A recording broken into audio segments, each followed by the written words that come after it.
I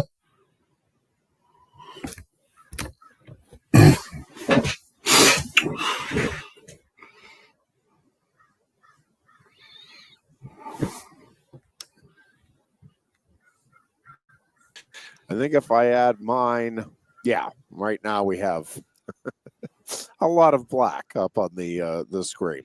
For those that are watching on YouTube or Facebook or wherever you may be watching it, but on the radio, we're right here, Sports Radio 98.7 The Fox, and happy to have you with us on a somewhat dreary looking Thursday here in the Valley of Happiness.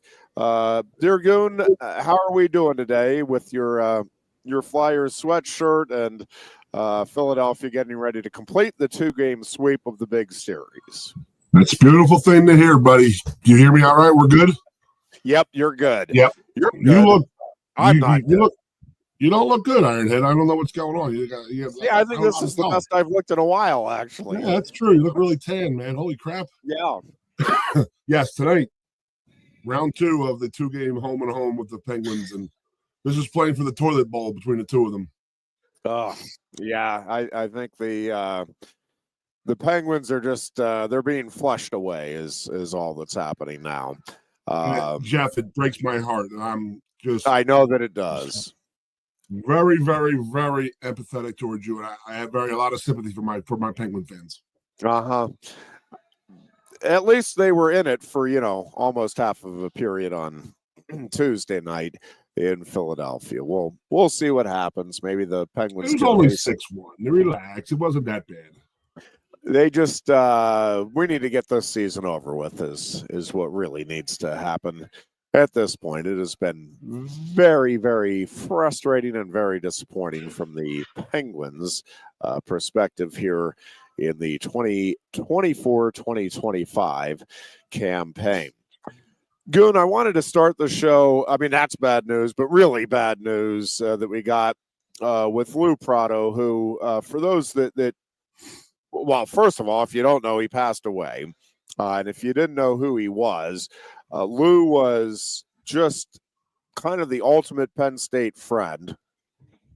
I think that with the possible exception of Fran Fisher, he was the greatest ambassador for Penn State sports, maybe in history, and was just a genuinely good person. Just somebody that cared about people and was in the writing business, journalism business, for all of the right reasons. He wanted to get the story right, wanted to get the multiple stories from Penn State and its history out there in accurate form. And again, both from a journalistic standpoint, he will be sorely missed, and a historian standpoint, but also just as a genuinely good friend to anybody who knew him and to the Penn State community. Goon, I mean, this one just kind of hits hard. Yeah, absolutely. Lou is one of the great people in the Penn State world, and take it away from Penn State, just as a human being, was just such a good human being. Easy to talk to, first in line to help you with anything you needed. You ever had any kind of questions? And I mean, you've done the same thing I've done, Ironhead. Oh, I went away. You've done the same thing I've done in the past, and that is, you need a question answered. You call Lou Prado, and it's like, boom, and you get the answer. He was that on top of it, that smart, and that knowing of a lot of different stuff. So I got a pretty good Lou Prado story. Is that a man called me one time and said, hey, listen, I'm not from the Penn State, but I live in State College, and I bought a home in the borough somewhere. I don't know where. And he goes, I found this hat in the attic, and like the old school Stetson hats that like old coaches used to wear, but it had a case and a container and all of this and all of that, and it had a man's name on it. And the rumor was he thought it was a former track or cross country coach here at Penn State. So call Lou Prado. Lou comes over, meets this guy, looks at the hat, looks at the name, and just instantly starts going down this path of who this guy was, what he was there, when he was there. It was a world famous. They had pictures of this guy in the hat.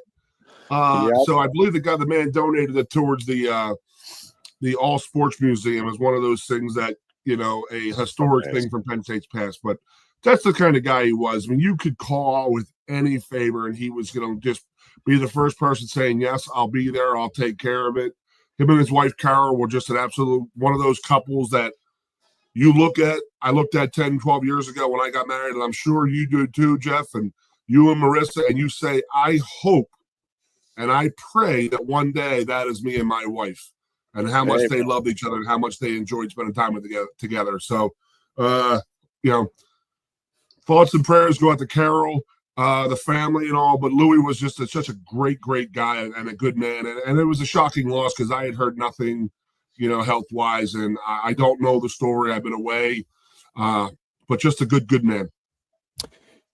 For sure, and will be, again, sorely missed on many different fronts. And yes, he referred to Carol as his trophy wife, and that was always how he introduced her. And you are right, just a great, great couple, and you could genuinely see the love they had for one another. And Lou had a love for the work he did too. He was definitely one of those people blessed to be doing a job that he did not consider a job. He considered it a passion and a love. And again, he will be sorely missed in many different ways by the Penn State community and really by anybody that had the good fortune to meet him. Goon, now, Jeffrey, hold on. Go ahead. He had no Penn State ties, right? He did not go to Penn State. Carol did not go to Penn State, but they settled here, worked here, and just loved the place, right? Or did he do a grad student here? Do you know? I think Lou was a Penn State grad, yeah. Okay. Because I know he was from the state of Michigan. I don't know if he was a Sparty or a Blue, but I'm pretty sure that's where he was. But he traveled all around doing the newspapers and the radio stuff, and again, just a good human man. It wouldn't hurt to see yesterday when I got the word about it. Yeah, again, the impact that he had is kind of probably impossible to really accurately gauge because he had an impact in so many different ways on so many different elements. But yeah, I think I'm just looking back at the 1959 Penn State alumni, distinguished journalist, author, and historian for Penn State University. Again, passing away on Tuesday at the age of 87. And so, Lou, again, thank you for the memories. Some great times that we will cherish. All right, do want to turn to Penn State basketball, Goon. Man, I really thought the way that game was playing out last night, I'm like, holy cow, they're going to win this thing, and they just might ride the wave of momentum into the final couple of games Saturday and next week, and might actually end up, in the Big Ten tournament. Mathematically, they still could get to the NCAA tournament. They got to win the final two here. You start there, and then get some help in addition to that. They played a great game. I will say that is a good Indiana team, obviously missing one of its key players last night, and I think Penn State able to some extent to take advantage of that. But this is an Indiana team that is also playing its best basketball of the season here and is making a really good push toward the NCAA tournament. Put it in the list of that's about a dozen games now that they had a shot in that they could have won. And just take half of those wins. Just take half of them of games that they should have, that they were in, that could have won, that they didn't. And they'll learn. I mean, they're a young team. I know that they'll do a lot more people coming in, filtering in and out of the program. But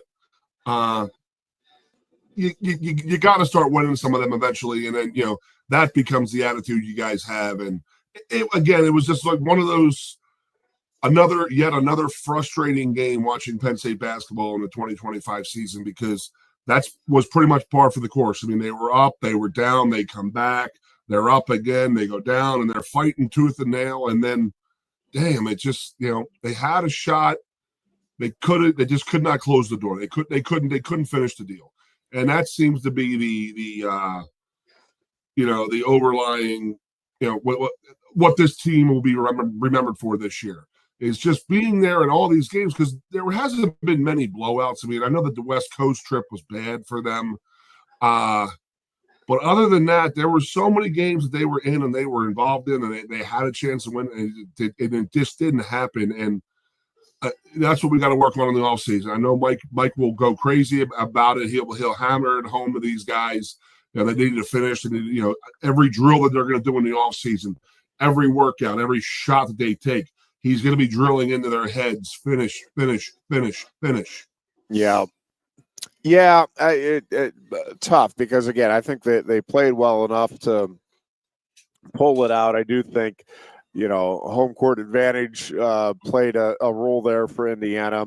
And again, Indiana is playing some really good basketball right now. It just seemed like Penn State kept, kind of blow for blow there until the final couple of minutes, and Indiana was finally able to put the game away. Goon, I really do love the way Yannick Conan Niederhauser is playing right now, though. It feels like he has really figured some things out and is playing with maybe some renewed confidence here. And, he and Ace Baldwin, you wish maybe Yannick had figured some things out a little earlier in the season, and that Ace had been able to stay healthy all season long.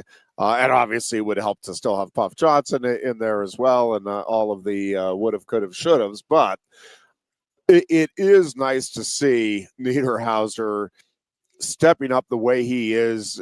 Good. I mean, he is a really, really tough matchup here for opponents right now because of the variety he brings to his game. And if he can stay out of foul trouble now, Goon, with the way he's playing, man, look out. Again, he has just really, really come on here these last couple of weeks. I mean, I'm a big guy, Jeffrey. You're a big guy, but I mean, I do remember, between 17 and 18, I made a very, very big athletic, because I actually stopped growing taller and started filling out physically, and I haven't stopped since, obviously. But, you go to college and, you're 17, 18 years old, and your third year, you're 20, 21 years old, and you're starting to get that man strength. It looks like Alex learning how to play in his body. He is finally realizing, like, I'm bigger, stronger than anybody they put up against me. And, I had talked on Tuesday about, earlier in the year, he was very light on his feet where he'd fall down a lot. And he still does. He's not a very strong player, but he's gotten so much better through this season, learning how to play with his body. And that's the big thing. He is learning that he is 6'11". He is bigger, stronger than anybody who's going to put, and he's more athletic than anybody they're going to put on him. And he's learning to start to dominate games that way. And again, I would love to have Ace back another year, but we know that's not going to happen, because it just seems that there's a symmetry between those two guys. I think Ace has finally realized, like, okay, this guy's pretty damn good. We got to get him the ball. And Yannick is finally learning that, okay, I'm going to be the man. This is going to be my team in the very, very near future. And he's starting to play, and he's starting to dominate. Yeah. Any reaction from you, Goon, on the interaction between Mr. Baldwin and the Indiana fans, the student section? You know what? I was with people. I was with the family last night. What were they chanting? Because I know Jeff Brown had said something. Do you remember what they were chanting? Oh, yeah. It was an expletive, Ace Baldwin. Now, there was some interaction early on. I mean, Ace was interacting with the fans, and that is always dangerous territory. There are some folks. I mean, listen, is it classless? Sure. Is it? I'm reading some stuff. It's like, wow, that's the stuff that would never happen here at Penn State. Wrong. Sorry, it has happened here. I've witnessed it. So, again, classless. Yep, I can agree to that. Does it happen everywhere, including here at Penn State? Sure. Yep, it sure does. And if anything, it helps Ace out. It gets him. I mean, I Yeah, personally, honestly, I think it he's is the kind part of of the guy. He's so motivation last mature. night. He's working that crowd. That's how I felt he was doing that, and he Yeah. played it great. And of course, there's nothing better than a whole 20,000 people chanting your name, how much they hate you. That means you're doing something right.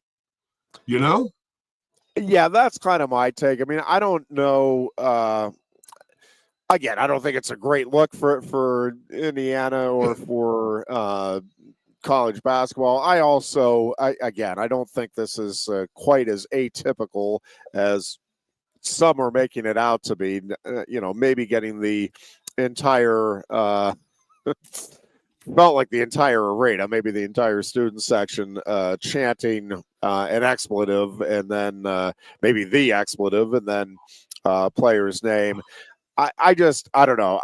I guess I don't view it as quite the abhorrent, shocking. Oh, I can't believe this could have occurred in today's world that some seem to be making it out to be. Again, I wish it had to happen, sure, but I also I don't think it's that big of a deal. I really don't. Yeah, I mean, it is what it is. Our fans do it.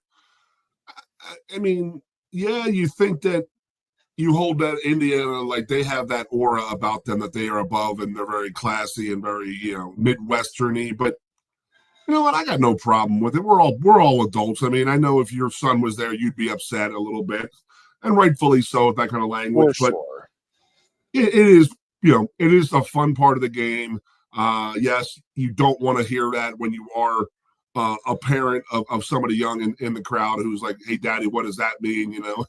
And I don't have that issue, but I can understand where people would be upset about that. And then let's not kid ourselves. I mean, I always equate the Indiana basketball fans to the Penn State football fan. That's just how I view them. I mean, we're as a football program, we try to stay classy, try to do this, try to do that as fans, and this and that. But you're always going to have your bad eggs, and you're always going to have your heated up rivalries. But again, if I'm Ace Baldwin, I'm damn, man. Okay, I got this thing going. I got 18,000 people hate me right now, and I don't know. I always seem to play better. He was, playing them like a fiddle. He was messing around with them just as much, and it obviously helped him because he played a great game. He really did. Man, it was.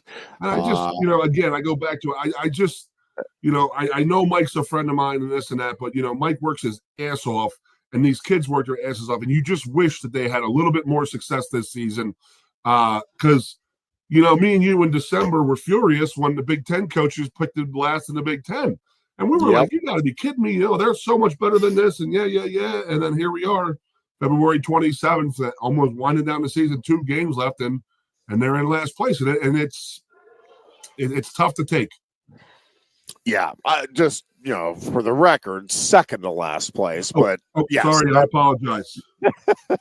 Nonetheless, not where they want to be for sure. And it is one of those things, Goon. I mean,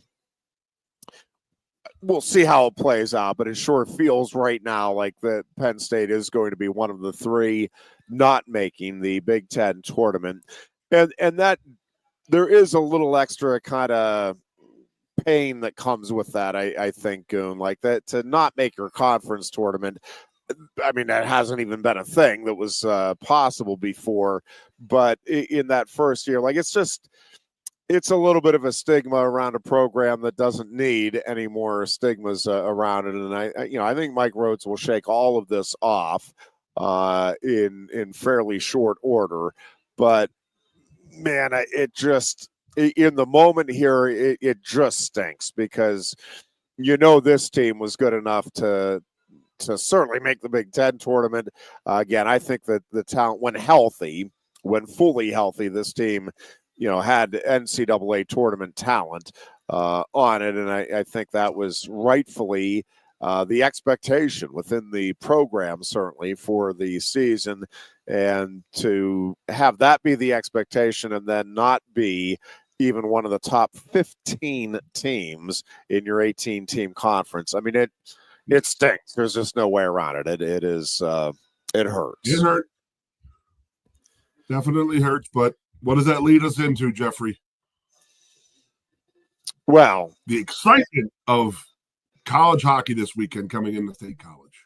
I was going to say, bigger and better things to come. And how in December we were, looking at the hockey program saying, oh my God, I don't know if they're going to make it this year. I don't know what's going on. Basketball programs doing so much better. And then they completely flipped around New Year's. And, have you been this excited about a hockey series in Penn State history as you are for this weekend? If so, it's certainly been a while, Goon. Yeah. And again, what they have been able to do, and yes, now you have a chance to really close out the regular season with an exclamation point or two. Yep. It is fun, and there is no question a legitimate buzz around the program and what possibilities are there now heading into this weekend series with Minnesota. And obviously Minnesota is a terrific team as well. But if you go back, Goon, to when we were in Christmas break and between Christmas and New Year, I think if anybody had told you there is a chance, and again, we'll see what happens. There's certainly nothing guaranteed about this Minnesota series this weekend, but it feels like a possibility, right, that Penn State could sweep this series. Now, it's certainly a possibility, and I'll acknowledge that they could get swept. So again, I'm not guaranteeing anything here, but let's just play out the hypothetical that they do sweep this series.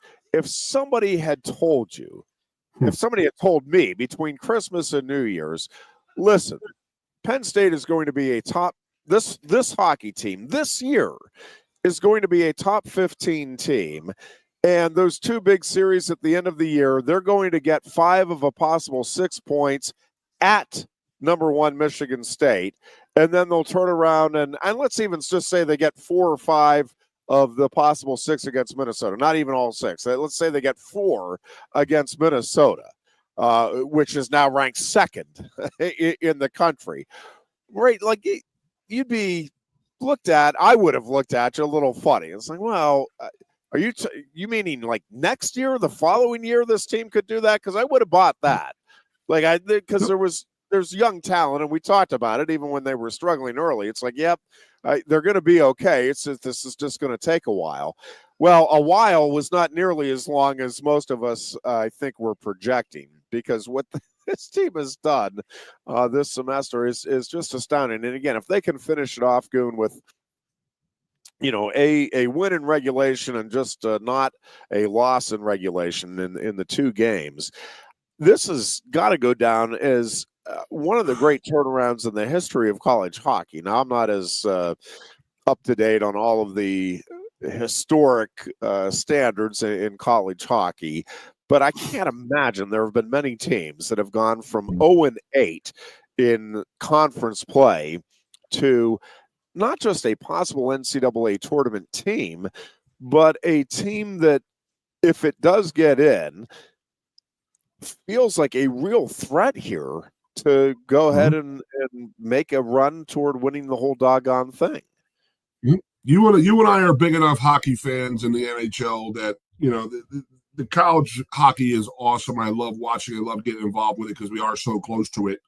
But, you go into the Stanley Cup finals, or not the finals, Stanley Cup playoffs, you're looking for penalty kill, power play goals, and strong goaltending. And what is Penn State rocking right now? And that is the 3 things that are just carrying this team.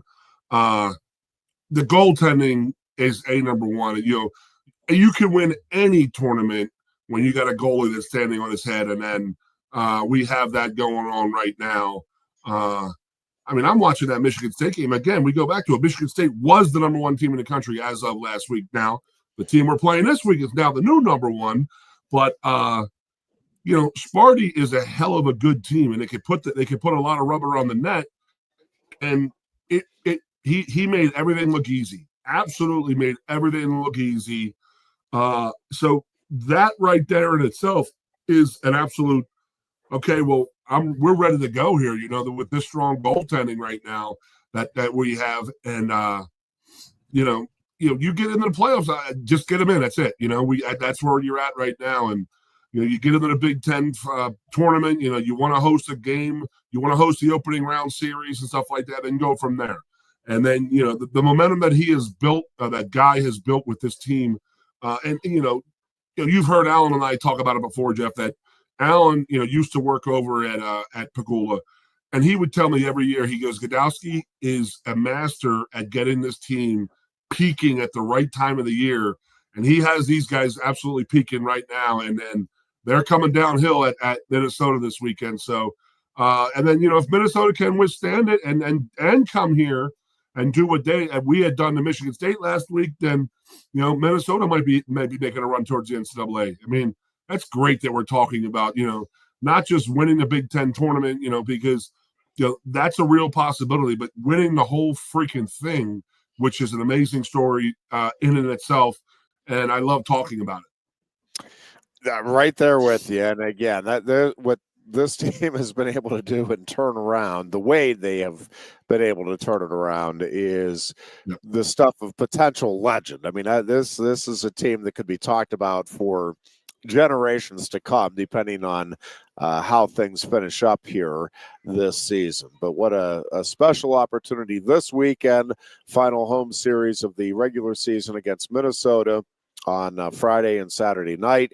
And of course, the women's hockey team also gets underway with AHA quarterfinal play this weekend as well. Penn State with a remarkable season, going in as the number 1 seed in the AHA tournament. And again, we'll host the best of 3 semifinal series this weekend at Pagula. That will start tomorrow afternoon at 4:00. Penn State, by the way, does have, just get the story here, they had 8 players selected to the AHA first or second teams, or the all-rookie team. Tessa Janicki, Caitlin Roberts, Kendall Butts, and goaltender Katie Disa are all first-team selections to the all-AHA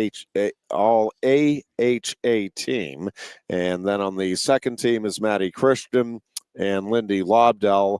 And then on the all-rookie team were Grace Outwater and Grace Tulloch. So, again, Penn State will open up that series with RIT tomorrow afternoon at 4:00 at Pagula Ice Arena. And that series will continue Saturday. And if needed, I don't think they're going to need it, but there will be a game on Sunday if they do need to go to the full 3-game series to settle things in that semifinal round of the AHA tournament. Take actually, real quick before we take a break, do want to remind you that we will have live coverage of the PIAA AA Southwest Regional Wrestling Tournament starting tomorrow. The action will get underway at 4:30. We'll kind of begin our coverage at 4:00. We'll join, I'll have kind of a 15-minute just extended sportscast, basically. And then at 4:15, we'll have Todd and Norm Brown getting you ready for the action. They will also be keeping tabs on all of the AAA action in the West Regional, which again will be at Canon McMillan High School this weekend. So they will be keeping tabs on that. Of course, State College has 6 wrestlers and Bellefonte has 7 competing on the West Regional at Canon Max. So we'll keep you up to date on all of the action there, and then have the live coverage of the 17 wrestlers from Center County competing in the Southwest Regionals in Altoona. And again, our coverage will get underway really at 4:00, but 4:15 is when we'll join Norm and Todd Brown tomorrow. And then on Saturday morning, our coverage will begin at about 8:45, 8:50, right in that neighborhood, ahead of the 9 o'clock start for that session. And then we will have the coverage of the finals starting at 5:00 on Saturday evening. So Just some programming notes. And by the way, we will have complete coverage of the PIAA state championships the following week from Hershey. With that, we'll take a time out here. We are back with much more. It is I'll see if I can get we'll see if you can see me. Goon will at least be back. My voice will be back, and we'll see what other kinds of trouble we can get into here on a Thursday afternoon with the Lion Country Kia Goon and Ironhead show. We're back at our I'm back at our normal home here at Quaker Steak and Lube in State College. Great place to come on down and watch. If you want to watch the debacle that is the Pittsburgh Penguins, you have that opportunity tonight. You can watch all of this college hoops action. March Madness is just around the corner. You can watch all of the Big Ten and NCAA wrestling championships down here. Anything happening on the TVs in sports, it'll be on down here. You can enjoy great food, great beverage, and great service here at Quaker Steak and Lube. And again, we're back with much more on this Thursday afternoon in mere minutes. Coast into fall with a new Kia from Lion Country Kia. Right now, get a 24 Kia Seltos for 5.25% APR for up to 48 months. A new Sportage plug-in hybrid at 0.9% APR. Check out our 23 Sorrento hybrid for as low as 4.5% APR. And don't forget, all 2023 and 2024 Kias come with a 10-year, 100,000-mile limited warranty. Stop in and meet with one of our sales experts today and coast into fall at Lion Country Kia. We want to see you in a Kia. If you love wings, if you love rings, and all kinds of other tempting things, great times, great food, get to Quaker Steak and Lube. Get our Best Wings USA, signature sauces, mouth-watering appetizers, or any of our delicious award-winning lube favorites. Great times, great food, get to Quaker Steak and Lube.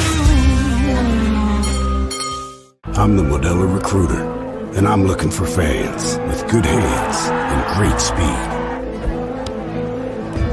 The ones who stay focused and never miss a play.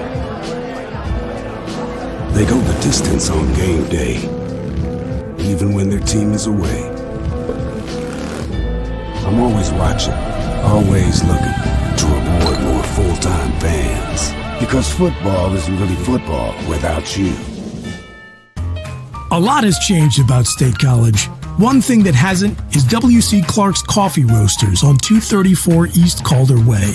30 different varieties of specialty coffee beans sourced from over 25 countries and roasted with love each morning in Happy Valley for over 45 years. They'll ship their fresh roasted coffee from their doorstep to yours. Order online at statecollegecoffee.com. That's statecollegecoffee.com.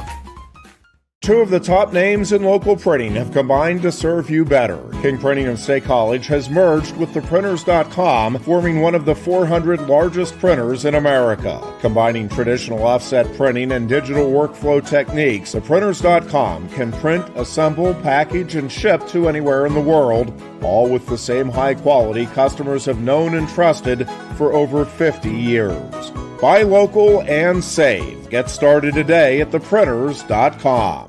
Lusk & Associates, Sotheby's International Realty proudly presents the introduction of our new State College office at 314 South Borough Street in State College. At Sotheby's International Realty, we advertise locally, nationally, and internationally, bringing the best of advertising and promotion to each and every one of our properties, big or small.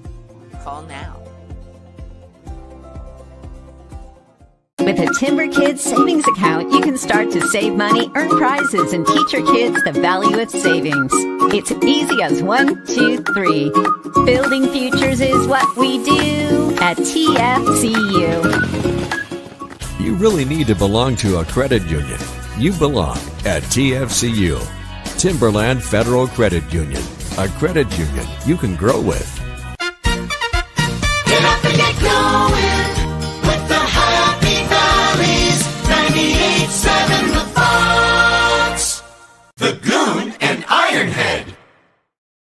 Oh, those guys. Man, we got to figure it out. Thank you, Booch, as if you're watching online. We now have the video up and working here from Quaker Steak and Lube, as well as the Dear Goons camera. So now you get to see both of our big ugly mugs here on this Thursday afternoon. And of course, if you're listening, you can just imagine it on the radio at Sports Radio 98.7 The Fox here in the Center County area. Did you order my wings, Jeffrey? You know, I love their steak salad. And you want steak salad today? Yeah, I went. Come on, I need one. Yeah, I sometimes go. I kind of split. Well, I'll probably lean more heavily toward the chicken tenders, which I do absolutely love their chicken tenders meal as well. But boy, their steak salad is just—it is a giant salad. Number one, great. Just so steak. you know, hey, Jeffrey, the new menu in there now. They got a whole new insert in there. You gotta check it out, brother. Yeah, I'm going to start sampling some of the other items. But today, I've been, ever since Tuesday, actually, I've been kind of hankering for the old steak salad. And so finally got the opportunity here this afternoon. And I'm like, yeah, I do want to try some of these other items. And yeah, if you do come down to Quaker Steak and Lube, some new menu items that you can check out here. And again, just a great place to come on down and watch your favorite sports teams. It has very much that old neighborhood bar feel to it, but also some just exceptionally good food. Again, great service. And of course, all of your favorite beverages are available here for you to consume as well. And TVs galore. And if you are looking to watch whatever your favorite sport may be, they are going to be able to accommodate you here at Quaker Steak and Lube. And yeah, it is nice to be back after a wonderful day Tuesday down at Timberland Federal Credit Union. Had a great time there, and looking forward to seeing and hearing more about Timberland and its new facility there on West College Avenue in Pleasant Gap. So thank you to the good folks at Timberland, including Joel Schlegel, for having us out there on Tuesday as well. All right, Goon. There is, well, let's talk some Penn State football here for a minute, and then we'll get into some other topics. But Scott Giesey's the one that brought this to my attention, and it is just interesting, the different perspectives that folks may have out there on a wide variety of things. And I do think it's always interesting to just get the pulse of where different people may be coming from and what they're viewing things as. But there was a story. I'm trying to find it here because now I want to get the right attribution here. But the story was, can Jim Knowles turn Penn State football around? Now, just so we're clear, this is the Penn State football program that was in the national semifinals a year ago in a really tight game with Notre Dame, a step away from playing in the national championship game. Can Jim Knowles turn the Penn State football program around, as though the program needs turned around at this stage? Well, it just is a funny perspective to have, I think. What did you think it was? I think it's a national thing that we haven't beat a Michigan or Ohio State or a Notre Dame in how long? I mean, that's the national stigma that we have. You know, locally, because I'm quite content with where we're at. We were in all of those games, but yeah, I'm I would like to start winning some of those games, but that is the national feel, in my opinion, of Penn State football. And that's probably the only thing I can think of is why that article would be written. Can Jim Knowles save Penn State football? Can he make it? I mean, what does that even mean? The last 2 years, they were top 5 in the country in defense. Yes, and that's what's just again. It is. part of this is I think sometimes we the sports fans, and probably we the sports media, don't really sit back and appreciate how extremely difficult it is to win a championship in any sport. I actually just had a conversation with a friend about this regarding Iowa wrestling. And it is not as though Tom Brands and the Iowa program are just struggling and they're hobbling along. Like, they have a powerhouse program. They have really good wrestlers. They are getting really good recruits. And, they might not be developing them to the same degree that Penn State is, but compared to any other program in the country, they're doing a nice job of developing their wrestlers as well. The problem is, for them, is their fans are comparing it, one, with the past and what Dan Gable was able to do, and two, against arguably the greatest college coach in any sport, period, in history. And I think we've touched on this before, but I think sometimes your perspective on things gets skewed, probably substantially, when there is the elite of the elite during your time, right? Like Bill Belichick and the Patriots obscured anybody else in the AFC during that time. Andy Reid and the Chiefs are doing the same thing now. If you go back again, Dan Gable and Iowa with the run they had in the 80s, I mean, it was,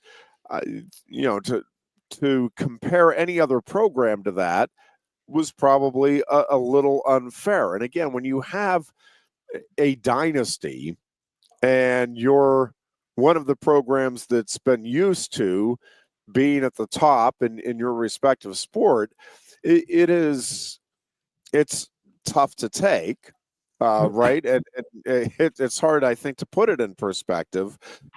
But honestly,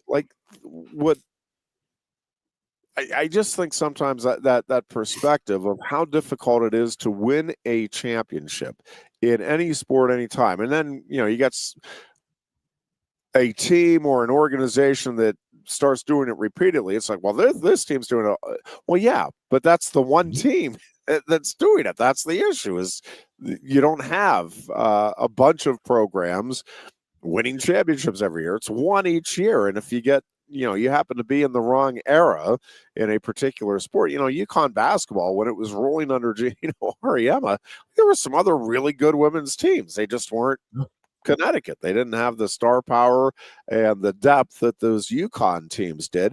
And eventually, some teams are going to catch up here and certainly at least close the gap on Penn State wrestling. But, with Penn State football, again, yep, it hasn't been able to overcome Ohio State during the James Franklin era. And also, no other program has been able to overcome Ohio State, with the exception of Michigan now the last few years. But until that Michigan run, nobody was beating Ohio State more than once a decade. Yeah. I mean, that's the thing. I mean, what Ohio State was doing, we're talking 05. We're going back to 05, and that was when we came back into the national fold. That was 20 freaking years ago, man. And Ohio State was dominating then, and they're still dominating now. So, yeah, I mean, it's like the Buffalo Bills in the 90s. Had they not run into the Cowboys and then some really good teams in the NFC East, and even Josh Allen right now can't get over that Kansas City Chiefs hump. Does that make them less of a team? Does that make him less of a great player? No, but it's just I know that the dynasty word is thrown around a lot in a lot of sports, but what Kale has going right now is a pure dynasty. But it has been seen in wrestling before with Oklahoma State. Now, I have a question for you, Jeff. Speaking of Oklahoma State, when was that golden age for them? 50s, 60s, 70s? Well, they had a few of them, to be honest with you. Like the early 2000s, John Smith. I mean, they had it rolling there, and they. So we had Gable at Iowa, then go back to Oklahoma State, then Gable again. Yeah, well, Gable, there was a 3-year gap there, and it was multiple teams. Arizona State actually got a title in there in the late 80s, and, Minnesota was Jay Robinson obviously made Minnesota into a power as well. They never went on a dynastic run, but they had some championship teams in there, and, we've talked about that 2001 team, which was truly remarkable in getting the 10 All-Americans, even though they didn't have anybody in the finals that year. But Oklahoma State, I mean, historically, I think it's 34 national titles, which is more than any program in any single sport. So there's, like, Oklahoma State wrestling has won more national titles than any other single program.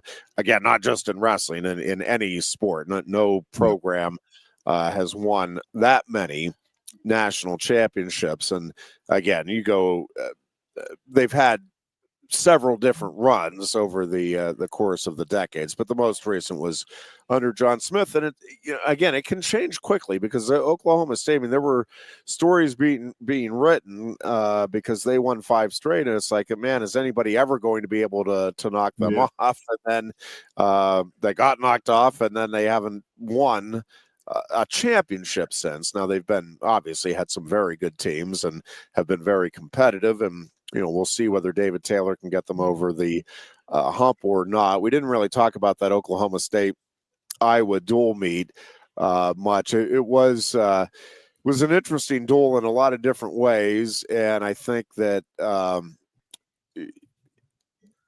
hats off to Iowa. I think they strategically, by the way, I think strategically they made the right moves there with putting Ferrari in at 84 and all of that. I've had a bunch of people ask me, I think there is no chance, I mean, like none, that Ferrari wrestles. I guess if Gabe Arnold gets injured and can't go, I shouldn't say no chance, but that is not the Iowa plan. That they are clearly planning on Gabe Arnold being their 84-pounder this year and to redshirt Ferrari. If that was not the plan, you would have seen Ferrari in there much more often during the course of the season, just to get him more comfortable and more of a feel heading into the postseason tournament. And I think there's a couple of reasons for it. One is, while I do think Ferrari would be a true contender, even with Carter Starachi and Parker Kakaisen there this year, I mean, he's good enough that, could you see him winning against either of those guys and anybody else? Yeah, I think he is that good. But knowing that Starachi and Kakaisen are out of the equation next year, and knowing that gives Ferrari another year of collegiate growth and understanding of the program, I mean, I think they feel like they have a real shot here at getting a 4-time national champion here in Ferrari. And the other part of it is, there's not, I think, to pull a red shirt, there's a bunch of things that can factor into it. But one of the things is, all right, well, we think this guy is going to make a real difference in terms of where we finish in the postseason. Like, man, we might be a national title contender without him. You put him in there, now we're going to win the title. I think realistically, and obviously nobody with Iowa is going to say this out loud, but I think they're looking at this, and realistically, whether Ferrari's in there or not, it is very unlikely they're winning the national title, a team title, this season. I think, again, they feel like that could open up, that window could open next year. Now, I think they're wrong about that, but I think that's what they're thinking. And so the difference between the points that Gabe Arnold could achieve at nationals and Anthony Ferrari could gain at nationals, I think it's the difference, and I think they know this, it's the difference between Iowa finishing second or second, meaning in terms of where they finish in the overall scheme of things, it doesn't change it.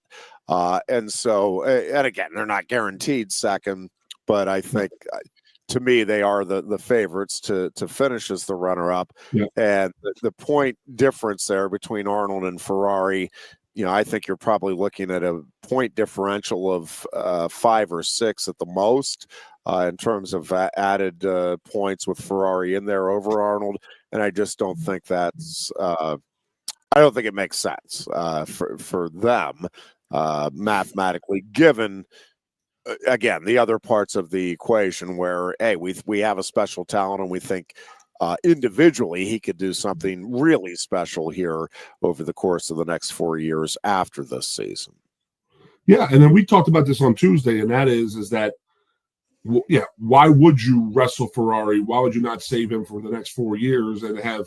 We had talked about. I had asked you who do you think would go up or down in a weight between him and Arnold, and you said Ferrari, because I would think. I mean, from my eye, it looks like he could put a little bit more weight on and go up a weight class and then keep Arnold down there. And then you got 2 bangers right there, right? That's the plan for them. Yeah, I don't know. I think Ferrari will go where he wants to go, and then the others will adjust accordingly. Is my guess on how that would play out. And by the way, the Ono Spencer Lee bout last night, I thought did live up to the hype. It was actually a pretty good show the whole way around. Some other really good, entertaining bouts. Ono, in some ways, I just think out Spencer Lee. Ono, if you didn't see it, won it last night 3-2, and it is not very often that you see. In fact, I'm not sure I remember seeing it where Lee, if he didn't get out fought with the hand fighting and the controlling of the tie-ups, it was at least even. And I think I would probably give Ono the slight edge. That just it doesn't happen to Spencer Lee. So Ono, 1, is a really skilled wrestler, but also 2 was really well prepared and really executed an outstanding game plan there against Spencer Lee. But boy, those are 2 elite wrestlers that had the chance to match up last night. Give me Ono's history. He's obviously a Japanese wrestler. Yep. Young guy. I'll have to look up his I had a couple people ask me and I never did. I think he's like around 24, 25 maybe. A young guy, and just again, one of the elite wrestlers in the world, as obviously Spencer Lee is as well. And I think having those types of exhibition events is just fantastic for the sport. And I think, the more we can put those types of events together, the better off we are. Also last night, just want to touch on this, Goon, because it is every now and then I kind of forget just how much I enjoy certain things, but we had a chance to take the kiddo, the Mad Turtle, last night up to the Bryce Jordan Center for the Harlem Globetrotters. And man, oh man, you talk about just, it was kind of fun. A couple of times I just looked around because I wanted to see if what I thought was happening, and it was, which is, how rare is it, Goon, where like everybody, I don't care where you're at a party, at Quaker Steak and Lube, here at your house, where everybody is genuinely just happy and having a good time. Like it doesn't happen. Like even if you're at a sporting event with 90% of Beaver Stadium is happy when Penn State is winning, but you have the folks there in the upper reaches of the north end zone that are miserable with the game experience for their team. Everybody at the Harlem Globetrotters is happy because they're being entertained. They really do just do a great job of putting on a show, the interaction, getting people into it, feeling like you're involved, and obviously the skill set that those guys have is ridiculous. But man, what a fun night. And just a great opportunity. Our kiddo came home. They talked about the TV show that they do. So we ended up having to check that out this morning. And on top of being great entertainers, which they clearly are, and outstanding athletes, which they clearly are, man, they are just humanitarians, like really good people doing really good work. The TV show focuses on, them helping out kids. The two shows that we watched this morning, the one was helping out a community where they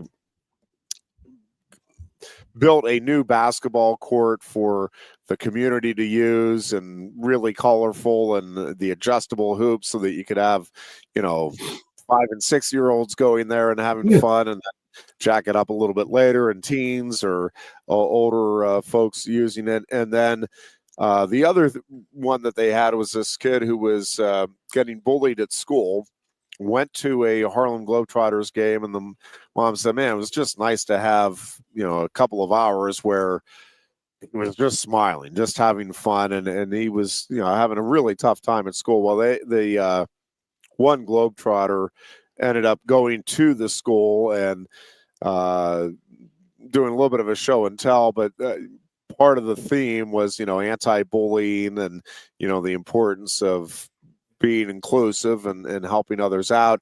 And then he ends it by bringing up the kid that was kind of the focus of the story, and talking about how, hey, this is my best friend. Any of you guys know him? And, you'd be lucky to know him, and that kind of thing. Man, what a just great organization, longstanding organization. And,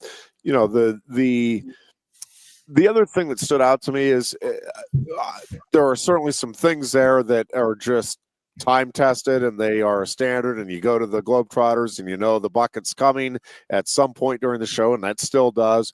But then there's also that they update it. There's new little wrinkles, and they throw new antics in there as part of the equation. I think that's special too. Like, man, when you're going to the Globetrotters, you want to see is it a bucket of water or is it a bucket of confetti? You need to have that be part of the show. But now they do the big chain challenge, which is fun. Again, there's just always added little changes, subtle things, and but still some things that again are just always going to be there. I think that's a great mix, and they just know how to hit that mix in the sweet place where even if you've been there a bunch of times, like, oh no, that was still fun and new. And if you've not been there, of course, it is just a wildly entertaining evening. That's a question I have for you, Jeff. When you were a kid, you were my age, you were 9 years old, you were the Turtles' age. Could you have gone to see them other than Pittsburgh, Philadelphia? Yeah, they did come to Rec Hall, at least once, because we went and watched them, and man, they put on, So it was because I'm dapping up the Bryce Jordan Center because of what they have done, since 1995 when that is open, what that has brought to this area. And I don't think that Al Carrozas and his crew get enough credit, because they bring some serious talent and serious shows there that they weren't there 30 years ago, man. They weren't happening. You weren't getting, a Chris Stapleton. You were getting him before he was Chris Stapleton at Rec Hall, but you weren't filling up the Bryce Jordan Center type of thing. I hope that people appreciate that, because I used to go see the Globetrotters at the Spectrum in Philadelphia when I was a little kid.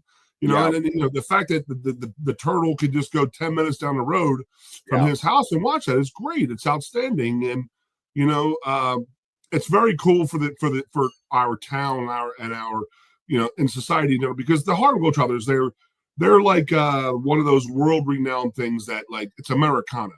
It truly is. Like, you can't talk to a person who's ever been to a circus or to a Harlem Globetrotters game, and it's one of those things that, you see them and you hear them and you know exactly who they are. That is Americana, in my opinion. Completely agree. No, it was just a fantastic. You're sitting there looking at the Turtle's face. You're looking at his face, and he's just ear to ear smile.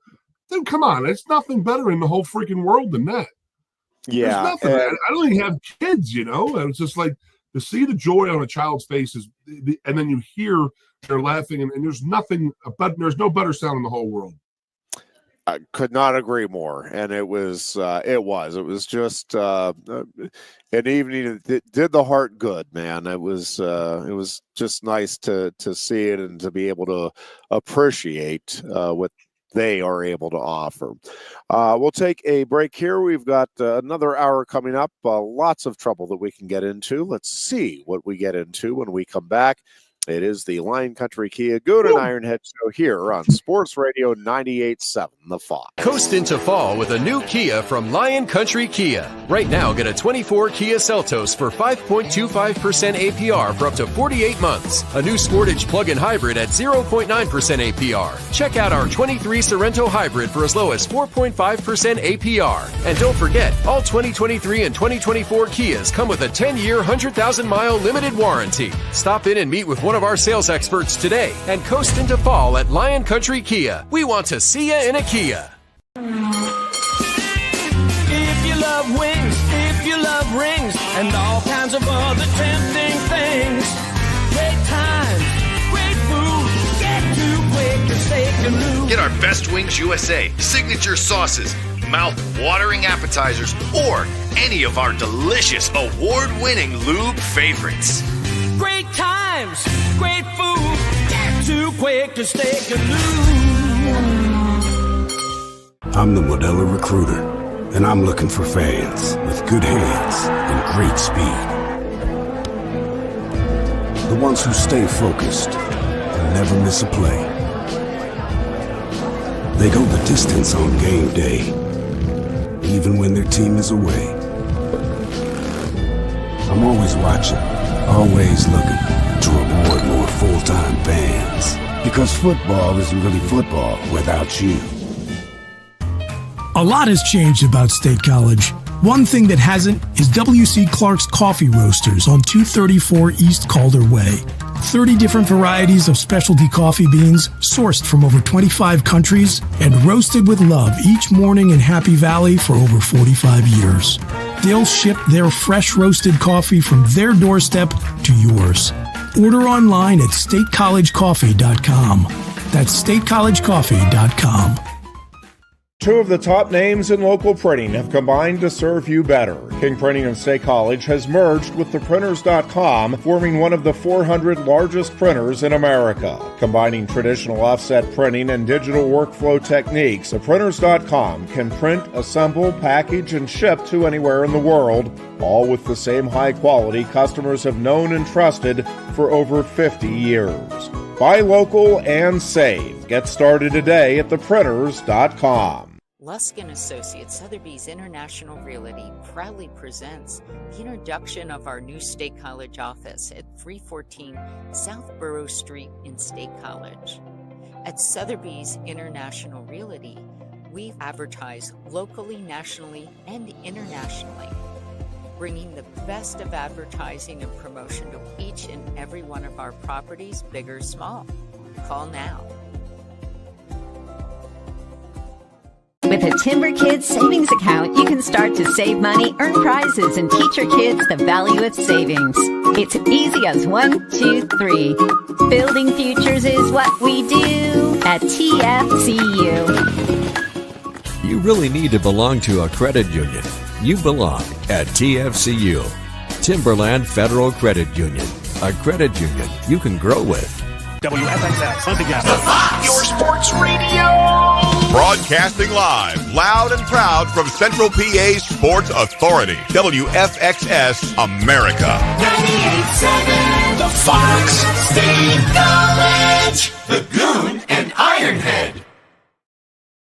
And we are back here on a Thursday afternoon as we get you ready for the weekend. Again, we've got lots of high school wrestling rolling your way starting tomorrow afternoon here on Sports Radio 98.7 The Fox. Todd and Norm Brown will have complete coverage of the Southwest AA regional tournament, and they will be providing updates as well on all of the action going on with the AAA West regional tournament at Cannon Mac. Yes.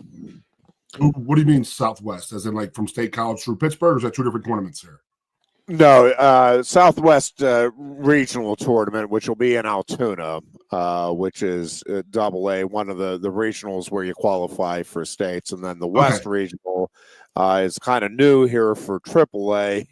They used to be called Northwest Regional, but it was in Altoona as well. Now they make a trip, and it is going to be a tougher road to hoe to qualify for the state tournament for the District 6 wrestlers here now in AAA. And we'll see how this shakes out here over the next few years, but definitely is going to take some getting used to and some adjusting from fans, coaches, and athletes alike. So all of that action again this weekend. We'll have the AA tournament for you live on Sports Radio 98.7 The Fox, and then again Todd and Norm will be keeping you up to date on everything that is occurring in the AAA tournament as well. Of course, Big Ten Wrestling Championships will get underway a week from Saturday out in Evanston, Illinois. Northwestern hosting that event this year. And listen, we'll see how it all shakes out. Usually we get the pre-seeds, I think will be released this Monday. Expecting that Penn State will have 8 wrestlers seeded either first or second in the pre-seeds, probably 5 1 seeds and 3 2 seeds. And then I don't know. I think they're going to have a 3 and a 4 seed in the other weights with Lillidahl and Davis, but we'll see how all of that shakes out. But certainly the potential is there, I think, for Penn State to have 8 or more in the Big Ten finals here when Sunday afternoon, again, a week from this Sunday, rolls around. And it'll be interesting to see if this team can, in fact, top what last year's team was able to achieve in the postseason, and what kind of history they're able to make here at both the Big Ten and NCAA championships this season. I don't want to put you on the spot, right? Go ahead. I don't know. Should I? What are your predictions? We'll get into it next week, obviously. But we're talking. You get 8. In the top 2, how many do you think there? You'll have 8 in the final in the Big Tens going ahead and stuff like that. You talked about J-Rob's Minnesota team, the 2001, and since I've been doing that show with you and getting into wrestling a little bit, I have always thought that's the coolest thing. I always thought that was a cool record. And then last year happens when they win by 100 points. Can you please put those in perspective? 100-point victory. And then 10 All-Americans with zero national content, none of them in the final. It's just that's crazy. That Minnesota team, did what was amazing because you had a bunch of obviously really good wrestlers. Yes. The way I've termed it, and it's probably not quite fair, but they didn't have any elite wrestlers, and again that meaning. Again, that season, probably elite isn't really the right word, but they just didn't have any guys that went out and won titles. So they didn't have any wrestler who was the best or second best at his weight, but they had a bunch of guys that were better than most of the guys in the country at their weight. And again, to get all 10 guys. Now, this is going to change a little bit in the coming years starting next season, but when you only had 9.9 scholarships, to be able to get 10 All-Americans is really beyond impressive because almost always, even your elite teams, and when Gable had everything rolling with Iowa, almost every year you had a weight where you're like, that one's 500 guy or a little sub 500, and people, well, why why don't they address that? Well, because again, the recipe used to be you try to get 4 was really kind of the number. Try to get 4 guys that you really thought over the course of their career could contend regularly for titles. Now, that doesn't mean, again, 4-time national champions, but it means guys that if you had 4 guys that you thought within your lineup that you thought, man, they could make a run at being 4-time All-Americans, could make a run at being a multiple-time national champion, and then get 2 or 3 other guys that were good, that man, we think they could make a real run at being All-Americans. If you could get like 3 guys in the finals and 7 guys on the podium, that was usually a pretty good recipe to be a contending team to win a national title. And there, some variations to that. Obviously, that Minnesota team didn't have anybody that got to the finals, but again, all 10 guys on the podium was astounding. And there were other years teams had 5 horses and then 1 other guy, but you get 5 in the finals and a 6th guy. That recipe works too. If you got 2 in the finals and then 6 other guys that were all Americans, that recipe worked as well. But generally, you're kind of looking for 4 studs. And then, man, if we could just get a few other guys that were good, really good, you felt good about at least being a contender.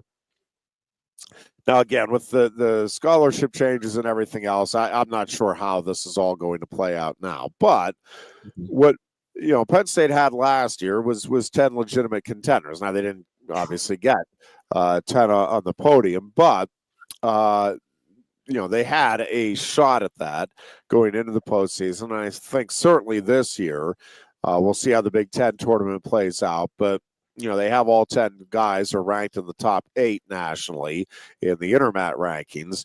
And all, I think, will be seated, for sure in the top 5. I think all 10 will be seated in the top 4 at Big Tens.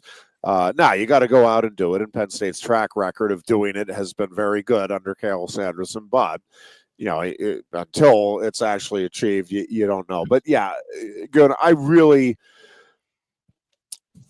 What I've been saying throughout this year is that this team has a chance to, and right now it's just potential, it's just a chance. Again, they got to go out and do it, but it has a real chance to, I think, clearly establish itself as the greatest team in college wrestling history.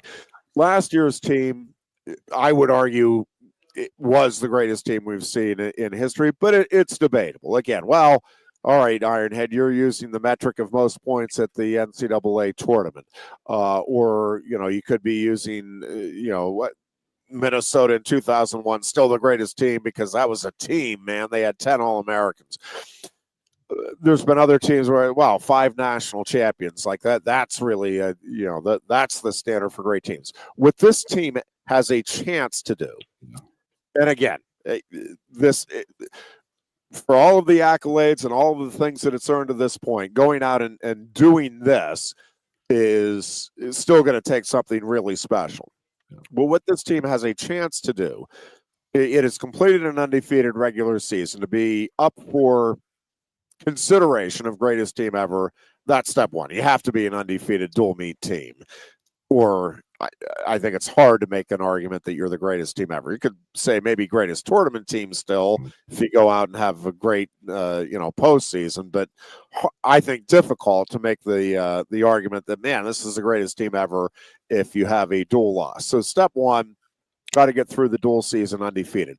This team not only got through the dual season undefeated, it never lost more than 3 bouts in a single dual meet, which means, again, there's 10 bouts, obviously, in each dual, which means they won more than twice as many bouts in every single dual meet, and they faced some good teams. I think, at least 3 top 10 teams, obviously, including the second-ranked team in the country in Iowa. So by that metric, I think they deserve consideration again as being at least among the greatest dual teams ever. But when we get to the NCAA tournament, Goon, again, if this team can stay healthy, the records that it has a real shot at breaking, could it break? Certainly the scoring record is in play, but only that Minnesota team, again, has ever had 10 All-Americans. Could this team have 10 All-Americans? It could. Again, right now, all 10 are ranked in the top 8. Top 8 is All-American status. 8 guys right now are ranked in the top 2 in the Intermat rankings. No team has ever had more than 6 advance to the NCAA finals on Saturday. Yeah. So this team could certainly at least match that. Again, you have 8 ranked in the top 2. You could have 2 of those guys not ranked in the that are ranked in the top 2 not make it to the finals and still match the all-time record for most in the finals.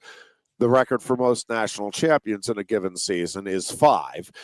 This team, again, would have a chance at least matching, if not surpassing, that number of national champions. If, capital I, capital F, if this team were to get 7 to the finals, 10 on the podium, and 5 or more individual champions, again, to me, there is no argument then on any front that this wouldn't be the greatest team in college wrestling history, because it would have, by whatever metric you want to use, it would have at least matched the previous record. And so that's what I think this team has a chance to do, is just establish itself as clear-cut, no question about it. There's really no legitimate argument against this team going down. Now, again, it has to go out. You actually have to get 10 on the podium. You have to get 7 in the finals, and you have to win at least 5 of those championship bouts. But I think this team has that capability to it.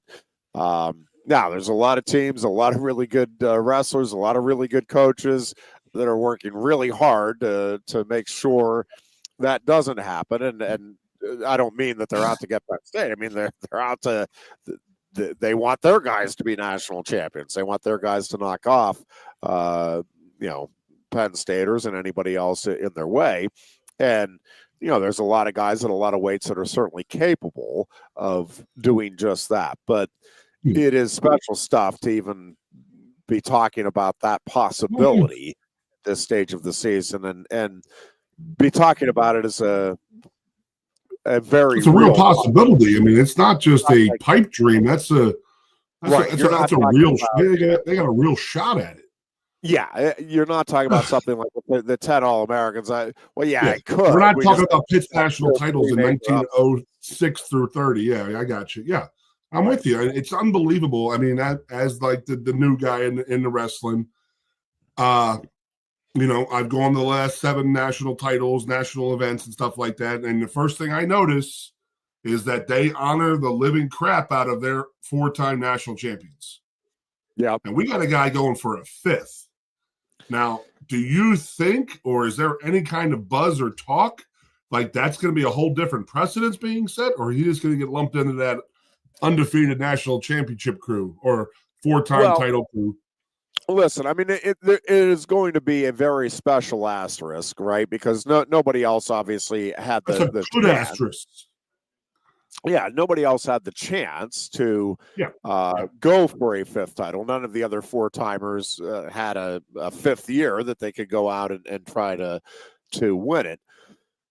But if Carter is able to complete that objective here this season, it is going to go down as a very unique, very special accomplishment in college wrestling history. And, for the moment, I'll at least presume that we stay with the 4 years of eligibility moving forward. Yeah.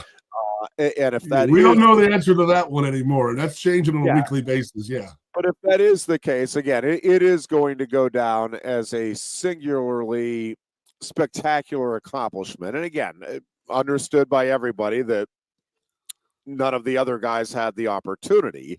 But to be able to cash in on that opportunity and to carve out that very special place in history, I do think it's meaningful. I think it is significant, and I think it will be forever recognized as, again, a singular, spectacular accomplishment that just, again, won't have the chance to be matched in the sport, probably ever.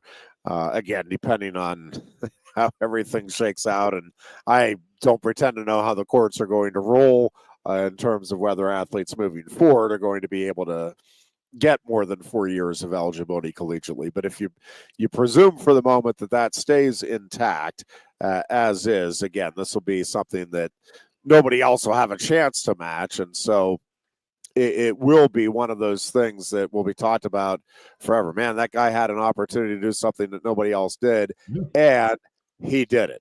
And I think you add to it, Goon, just from the legend perspective, he won one of the titles with, basically a broken thumb, and he won another title with basically wrestling on one leg with a knee that was shot. That is, I mean, that really is the stuff of legend. And if he is able to do it this year, the other kind of unique component to it is he has moved up a weight and will have to take out, presumably, the guy that won the title at this weight a year ago to boot. And so that, I do think, adds a little extra emphasis to the accomplishment, an exclamation point, if you will, on just how spectacular this accomplishment is. So, yeah, it is a very special place in history that Carter Starace is looking to carve out for himself here in Philadelphia in March. Usually when you get an asterisk next to your name, it's usually a bad thing, like the Roger Maris type of thing, or the Barry Bonds. And this is going to be a really, really cool one, because this is an asterisk, because it's like this guy did something that none of these other, and there's what, 7 4-timers? Yeah. Yeah. And it was 4 when I first started coming around. That's going to probably double in the last 6-7 years that I've been around. So, and he's amazing. I mean, he really, really is. And I don't know. Did you read the article yesterday that about that Pat Kraft was talking about Cale Sanderson? I think it was Onward Senator College, one of them, and they all run together to me. And he was just sitting there. He's like, this isn't a dynasty. This is like just an absolute one of a kind thing. And then just like, Cale better than I do. I had, numerous encounters with Cale, but nothing on a professional standpoint. But dude, just looking at it from afar, like, that dude is awesome, man. It is unbelievable to watch this thing going down. And, you're in the damn front row for it, calling it out, and these are like, some you've heard it said in the past. These are great, beautiful times. And who the hell knows where we're going to be 5-6 years from now. So it is amazing to watch. And then just the class, I mean, we talked about it the other day, on Tuesday, we talked about, Ferrari's brother, the older one, winning the match out in Fresno, wherever the hell he's wrestling now, giving the double birds. And then the president of the university walks out and Matt gives him a hug. Like, yeah, I just can't fathom that. Like, I can't fathom that. I mean, the class that Cale and this program and this university have run this thing is amazing. And I'm on some wrestling pages, and there's a pure jealousy from the Midwest, from some of those other schools. But there's also rational people on there who just say, sit back, enjoy it. It's just an amazing run we're watching. And they're class kids, man. Like we always used to talk about Penn State and how, Joe wanted to run the success with honor. I mean, we're beyond that. I mean, these guys are just good human beings, great competitors, great wrestlers. None of them embarrass the school, all of that stuff. They leave here, they accomplish a lot. And that's been going on for a while now too. And this isn't just like the last 2 or 3 classes. I mean, we're talking, what did I hear? Cale's been here 16 years, 15 years. Yeah. This is the 16th season. Yep. Yeah. The other thing about it, Goon, is, in in a sport like wrestling, and I think maybe even to some degree, probably football, I think the prevailing sentiment is that you can either have a team that is like a bunch of really good people, really good students, and you're okay on the field, okay on the wrestling mat. We're tough. Or you take some goofballs, some meatheads, however you want to define it, guys that are not necessarily exactly what you want representing your university, but they have that extra gear physically. They have that extra competitive edge. It's like, yep, we got to take a chance and roll the dice with a few of those because we want to try to win national titles, and that's the way you do it. What is truly exceptional to me about what Cale has going, especially last year in this, is exactly what you're talking about. Is the caliber of wrestling is obviously exceptionally high, but the caliber of person that they have in that room, maybe even higher, I think is even higher. And the other part of it is that Cale is coaching, and it's not just Cale. It is that package of three: Cale, Cody, and Casey. What those three do, and the way they coach, where the emphasis is on scoring, it's not on winning. If you don't do well, it's all right. What adjustments do we need to make technique wise? What adjustments do we maybe need to make diet wise? Maybe your sleep schedule is off. Instead of, and again, I grew up, and I think the overwhelming majority of wrestling coaches, it's like, well, if you don't do well and you don't perform up to our standard, then we're just going to grind you into the mat for the next week and make you miserable, and that's going to make you better. And again, that was just what pretty much everybody that I knew of anyway in the sport handled it. It's like, well, you didn't perform football too, Jeff. Football too. We're going to punish you. Yeah, I think physical sports in general. And with this staff is like, well, let's look at why you didn't perform well. Is there something going on? Is there something else that's bothering you? Can we maybe get you some helps to some counseling? Is some counseling necessary? Man, are you not telling us about something that's bothering you physically? Is your ankle feeling okay? And if all of that, no, mentally I'm okay. All right, well, instead of punishing, let's find out what the root cause of this is, because we want you to compete at your optimum. And they've just flipped it around where it's like, we think the way you can compete at your optimum is to be in a good mood, to feel good about yourself and what we're working on, and learning from the losses and learning from the wins. And man, that didn't work in that match. Let's maybe adjust it this way. But it's kind of that holistic approach, and rather than punishing somebody for not doing well, genuinely trying to figure out, all right, why didn't you do well? And again, sometimes it may be, well, you didn't do well because that dude's a better wrestler.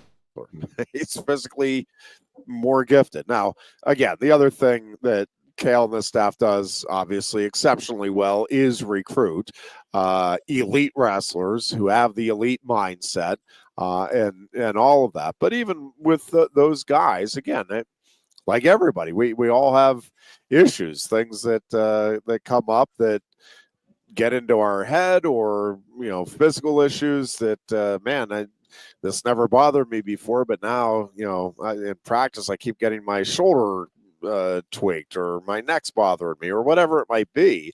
And instead of, all right, well, we're just going to pound you some more until you will yourself to victory. Oh, no, let's all right, your shoulder is bothering you. Let's maybe limit working in positions that'll put your shoulder in a precarious spot for the next couple of weeks. See how we're feeling, see if we can get some therapy. And I'm making up these are hypothetical examples, so don't read anything into it. But I know exactly what you mean now. But they are looking at it from a, hey, let's get you as ready as we can, physically, mentally, every other way to perform your best when it's the most important, whether it's a national championship game or the playoffs in football or the Big Ten and the NCAA tournament in wrestling. And I just think, I think to a large degree, it has really revolutionized the sport on top of being obviously the dominant force here over the last decade and a half.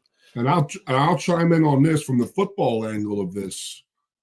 I was on enough football teams at Penn State and through high school. When you lost, you were still hearing about that crap on Monday, Tuesday, Wednesday. This is why we're losing. Yeah. You know, James Franklin's got warts and some people don't like him and this and that, but I find him absolutely spectacular with the way he handles his team. Case in point, the 1-0. I don't want to hear about your freaking win on Monday. It's over. You know, Sunday morning is a new day. Enjoy it Saturday, but Sunday and Monday, it's either you're winning, you're working on next Saturday, or if you keep talking about last week, you're going to fail. You know, it's not just the 1-0. It's not a loser mentality like, oh, well, we don't want to talk about when we lose. No, we don't want to talk about when we win or lose. It's on to the next game, you know, and I was on enough teams when the old man would be furious. You know, Wednesday afternoon, you make a bad play. This is why we're not winning. You know, and he just starts hammering on you and stuff like that. And you're just like, I get it, you know. And this is, that's a hell of an approach from Kale. And I see a very similar approach with James and the way he handles that 1-0 mentality. And let's not kid ourselves, Jeff. The kids are different now. You know, they don't handle the yelling, the screaming, and the personal assaults that coaches used to give back in the day. You know, that was counterproductive. It would be now. It worked on me, obviously, because I grew up that way. You know, I grew up getting yelled at and screamed at by parents, but rightfully so. I deserved it all. Don't get me wrong. But, you know, personally, I responded well to that. Whereas I had teammates who could not respond well to that, and they would be offended by it, and it would affect them. Like we talk about short memory on a football field, and you have a short memory when it comes to get yelled at too, because you can't let that stuck in your craw, because it will affect your play. It will affect the next play. It'll affect the next series, the next game.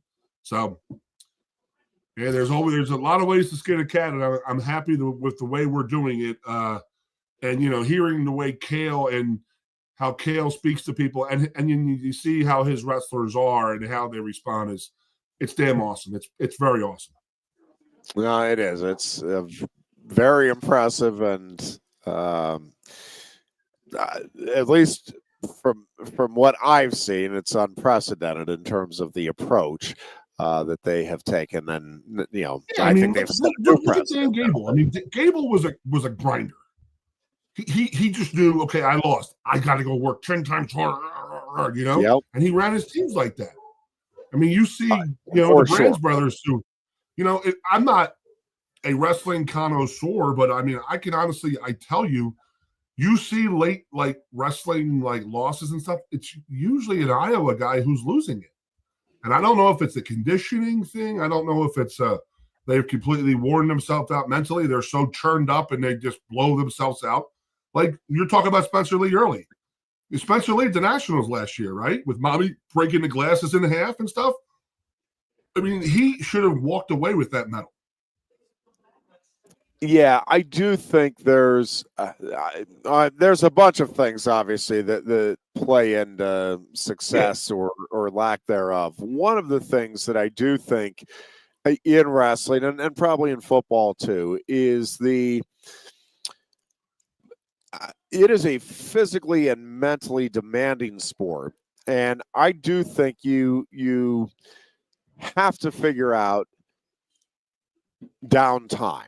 And, you know, for some people that may be a little downtime between, you know, at the end of the season or before an upcoming season, or it may be just downtime during the week. But I do think you need to give yourself both physically a break for sure from it, let your body recover, but also just mentally, like find something else that gets you to an entirely different space so that you're not consumed by it, and it's easy to get consumed. And I don't think it's healthy because I do think at some point you do burn out. I mean, I think that's a very real thing in sports in general, but especially in sports where there is such a physical and mental demand. And again, football is much the same thing, man. You got to know your assignment, depending on your position. You got to know other players' assignments and all of this and how to adjust. I mean, there's a lot that goes into it on the mental side,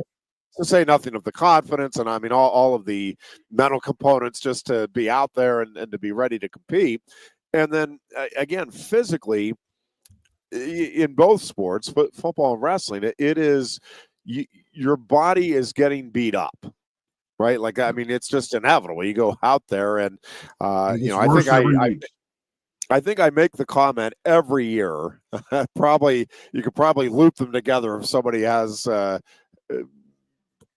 each of the, I don't even know what it is now, 35 NCAA tournaments that I've covered.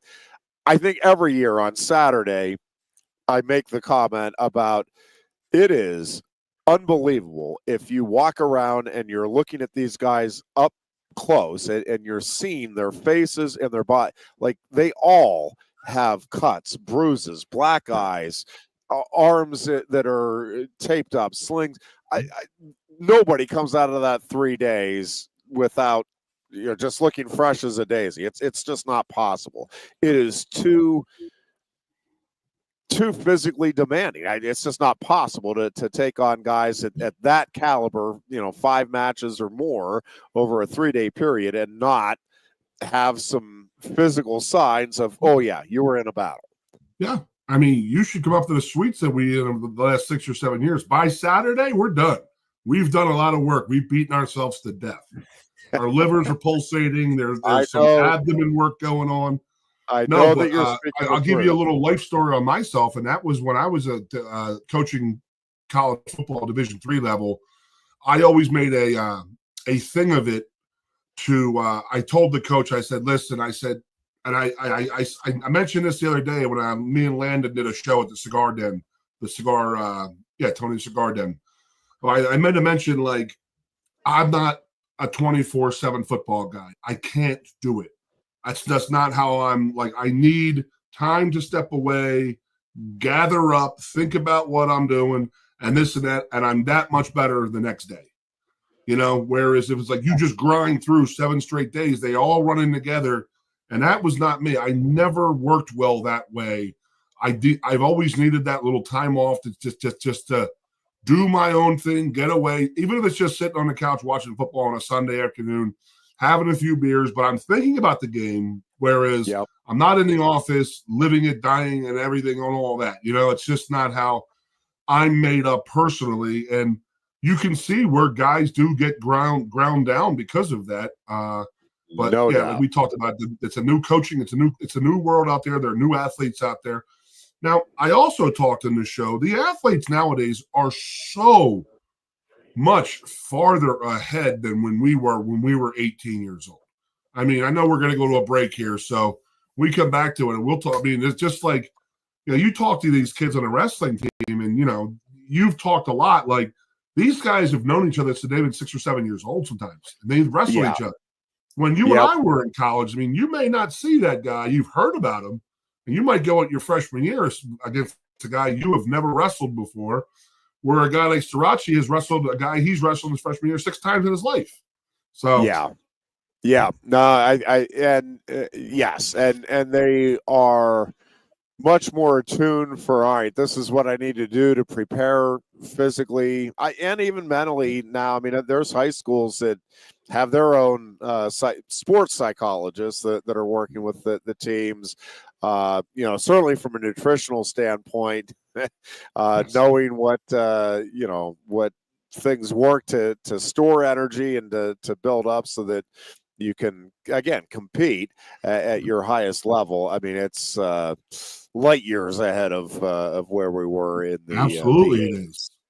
What's good for you, what's bad for you, it's a 24/7 sport sometimes. So all right, we're back.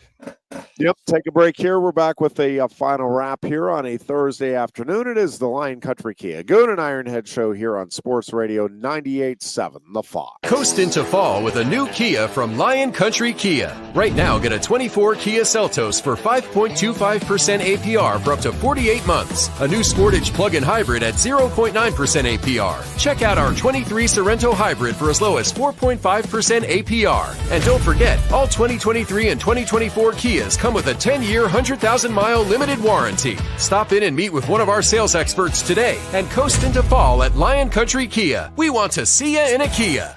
If you love wings, if you love rings, and all kinds of other tempting things, great times, great food, get to Quaker Steak Lube. Get our Best Wings USA, signature sauces, mouth-watering appetizers, or any of our delicious award-winning lube favorites. Great times, great food, get to Quaker Steak Lube. I'm the Modelo Recruiter, and I'm looking for fans with good hands and great speed. The ones who stay focused and never miss a play. They go the distance on game day, even when their team is away. I'm always watching, always looking to reward more full-time fans. Because football isn't really football without you. A lot has changed about State College. One thing that hasn't is W.C. Clark's Coffee Roasters on 234 East Calder Way. 30 different varieties of specialty coffee beans sourced from over 25 countries and roasted with love each morning in Happy Valley for over 45 years. They'll ship their fresh roasted coffee from their doorstep to yours. Order online at statecollegecoffee.com. That's statecollegecoffee.com.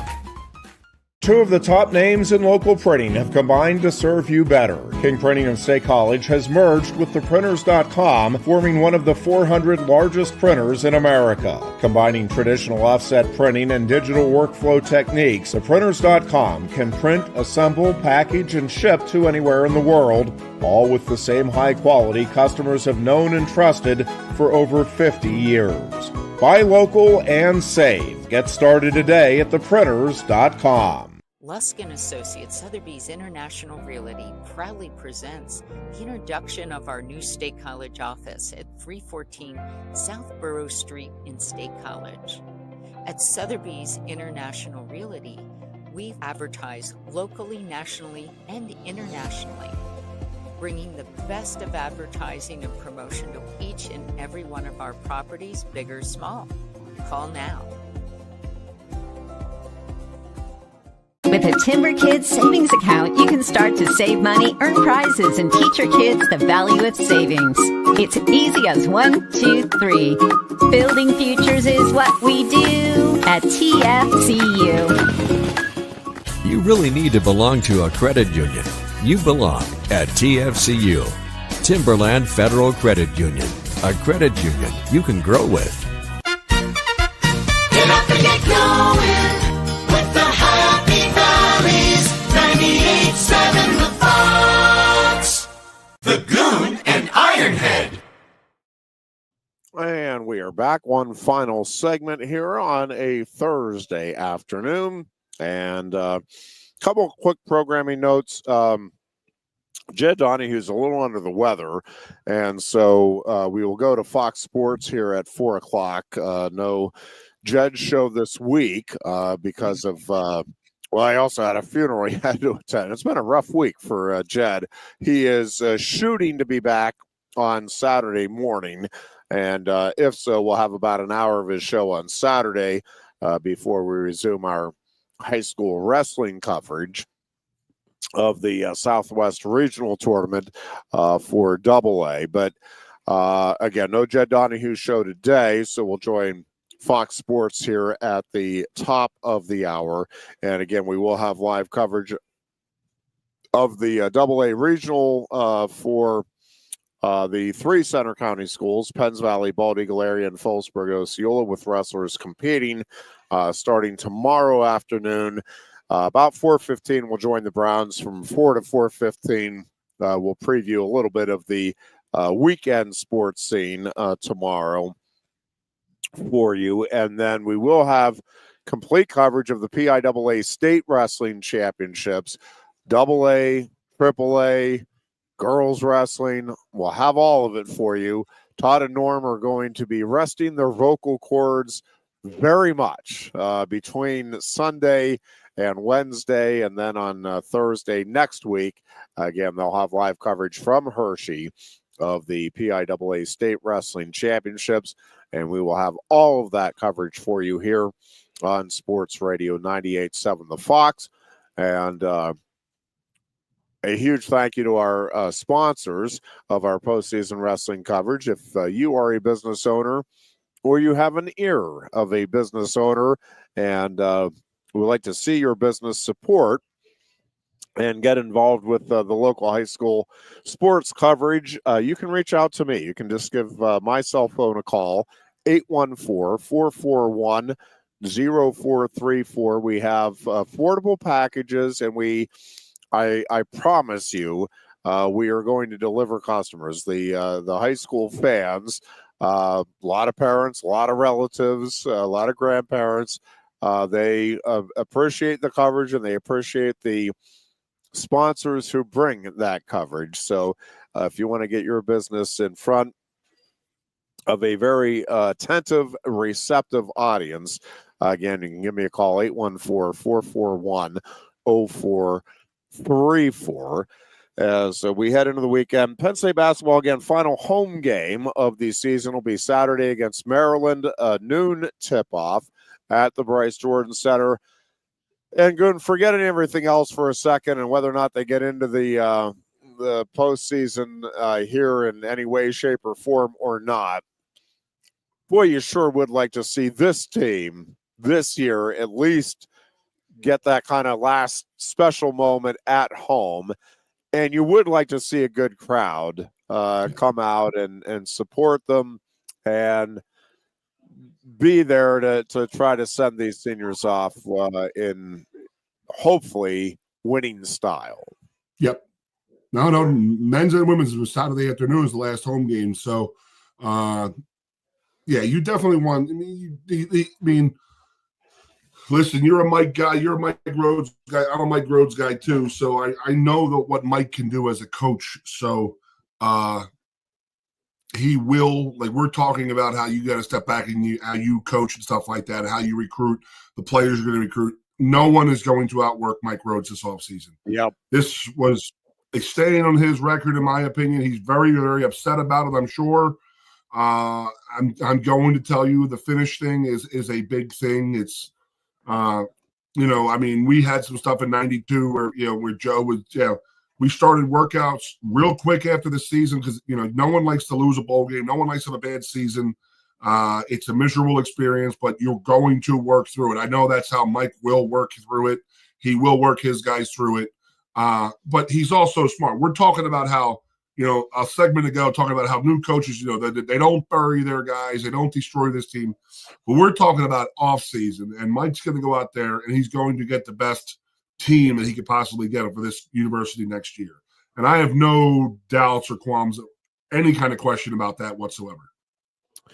No, I'm with you. And I think, it might be tough to see it in the moment. I do think the groundwork is being laid here for future success. And I think under Mike Rhodes, they have a chance to be something we've really never seen here, which is a consistent winner, where it's not, all right, man, this is our once in a decade run. I really do think I'm with you on that one. I'm totally with you on that. Yeah. So we'll see what this offseason brings and kind of what the constitution of the team is next year. And we'll go from there. Obviously, it would help to just get a little bit of luck going your way as well. You have to believe that some of this evens out a little bit, and they're not going to have as injury plagued of a season next year, and now knock on wood for that. It just because Mike Rhodes deserves it, the program deserves it, and again, we'll see what next season brings. Yeah. Right now, it would be nice to at least finish up the home schedule with a win over a ranked opponent. That'd be a great memory to send the seniors out with. And yeah, to your point, probably help in terms of the building blocks toward next season.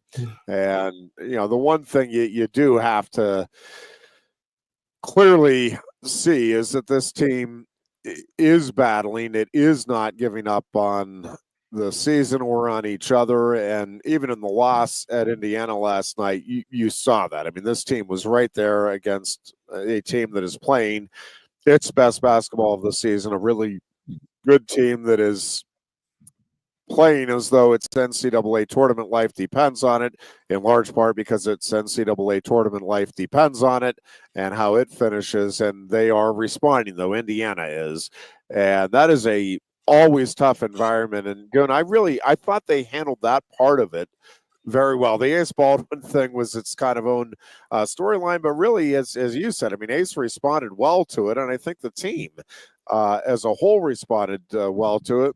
Indiana just able to make some plays down the stretch that allowed them to pull out the win at home, which is kind of what you expect good teams in the Big Ten to do, is win at home. Yeah, I mean, me and you, we're talking about this November, December basketball team that we were watching, saying, okay, well, this team is very good. Jeff, I recall myself saying we have an all Big Ten point guard who might be getting All-American honors this year. That's how good Ace was playing at the beginning of this year. And being a person who suffers from back injuries, that is debilitating. And, when he locked up and you could see him playing that game, and it was not the same player out there, and he did not have that same, movement and quickness and stuff. And it hurt his game, and that hurt Penn State's game in the long run. So, we can go back to it and we could blame, injuries. You want to stay injury-free and all this and that next year, because that is a huge part of a season in any sport. We're talking about coaching. Yeah. There's a guy, Mike's got to get a new point guard going because and then you lose Puff Johnson in the same time, and just those two bang, bang, back to forth and back to back. And then Ace, where you could physically see him hurting out there, where he was not 100% and giving it his all. And you just really, really, really wish that we had seen this team operate a whole season on the non-injury and how they would have handled it. With that said, it happens. It's part of coaching. It's part of playing. It's part of the game, and it's how you react from it. So, again, I'll go back to knowing Mike and knowing Mike's background, and he's going to work. He's going to work his guys, and they're going to work, and they're going to come back better next year. And he's not going to let what happened this year happen again. Yeah, and I think if they're healthy, they're winning at least half of those close games, and we're having a whole different discussion and a whole different no doubt about it. But that's always what you can do in sports. And wow, if this, if that, and that's, I guess, part of what sports fans and sports media do is surmise on what could have been and what would have happened had only this occurred. That's again speculation, and I understand that, but it would have been fun to see what could have been had everything just remained on track from a health perspective for this team this year. And yeah, I'm still pretty optimistic about what the future will bring here under Mike Rhodes. That being said, I do think now next year it takes on some added import here, Goon, in terms of, right, you've got to start showing a good trajectory, and circumstances be damned next season. They got to, at the very least, certainly get into the Big Ten. And again, I understand mathematically right now there's still a possibility of getting in this year, but at the very least next year they got to be in the Big Ten tournament. And but that's the other thing, Goon, is things can change so quickly now because of the transfer portal, and partly driven by NIL, is good or bad. I mean, again, you can go from a top 5 team to not being an NCAA tournament in a year.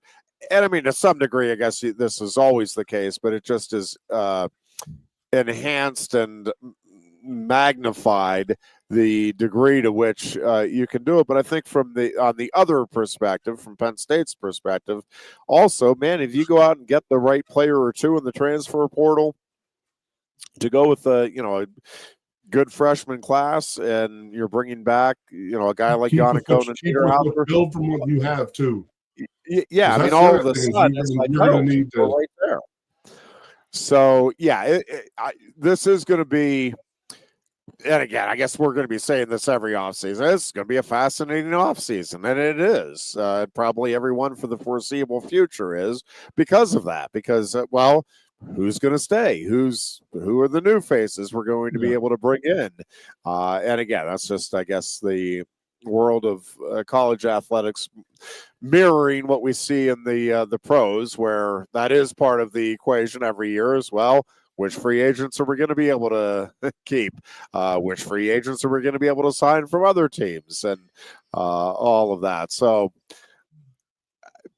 we don't know, obviously, at all what the full makeup. We don't know what players may be leaving. Obviously, you're hoping none of them leave the Penn State program, but which ones, whether or not that's the case, and then which ones Penn State can go out and get as supplemental pieces, or maybe the key piece of the overall equation here for success in the conference. And it will be very, very interesting to see how that plays out here in this offseason.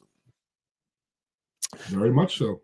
Flyers and Penguins again tonight. Ugh, just a capital UGH exclamation point.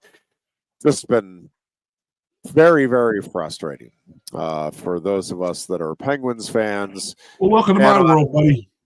Yeah, honestly, even if they beat the Flyers tonight, it'll feel good in the moment, I'm not going to lie, but it'll be a very short-lived good feeling because you know that you're not going anywhere and that this isn't going to kickstart a run to the playoffs or anything like that.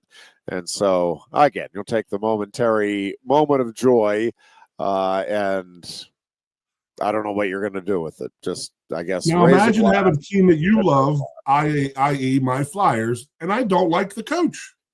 And I never have liked the coach because he's my coach now. I still can't get past it.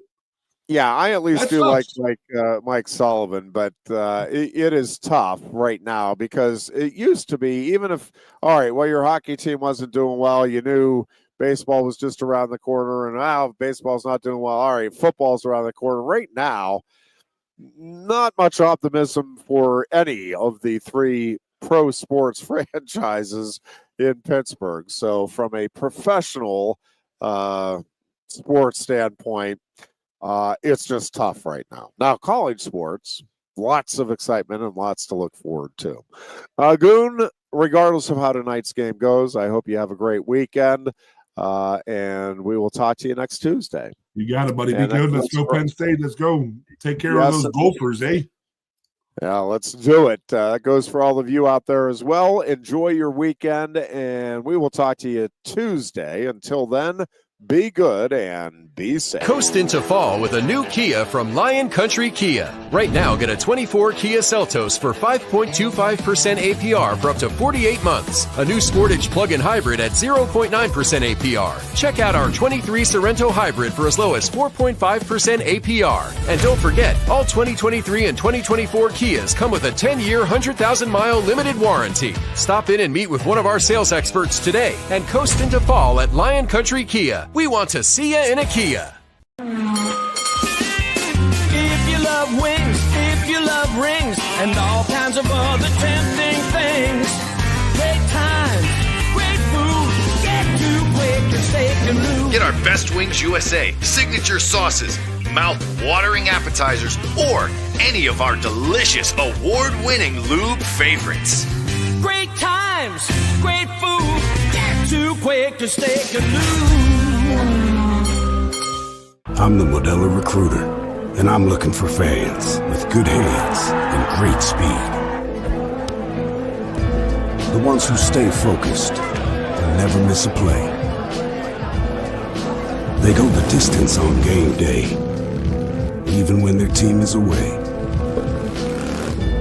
I'm always watching, always looking to reward more full-time fans. Because football isn't really football without you.